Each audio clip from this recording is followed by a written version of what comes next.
Entail, a visually augmented podcast player, has released a slew of new features. Entail 3.0 features artificial intelligence, adding extra information and context on screen automatically to podcasts. And their Entail original podcast, Life and Lipstick, performed really well. The company says almost 50% of listening time was spent interacting with content, and a third of listeners shopped via the app. Transistor, a podcast host, have made their revenue figures public and open, and also the consumption figures for Build Your SaaS, their podcast. You'll find both links from the show notes and from our newsletter. Also this, Podest, a podcast app for iOS. They've released a new version, and they've also open sourced all of their code as well. Michael Nissi says, "I've open sourced the app not only to give back to the community, but also to improve code quality." Substack, a premium newsletter service, has launched Substack for Audio, a paid subscription tool for podcasts. Playback is through the web.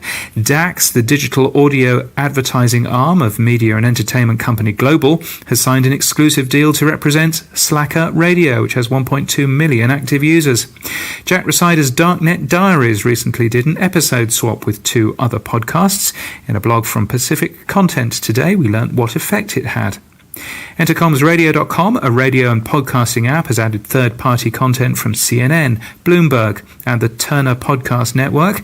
Podcast One, the US podcast producer, has a new chief executive. He's Peter Morris, ex of Airbnb, but also Barstool Sports.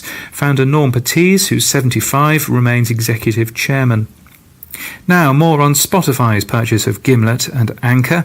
We now hear $25 million for Anchor. We said it was $50 million yesterday. Either way, significantly smaller than Gimlet, which many found surprising. There's all kinds of news and information that you'll find in the show notes about this, including Stratechery, who applied some deep analysis to Spotify's purchase earlier this week. It's an interesting and informed read by somebody outside the podcast business.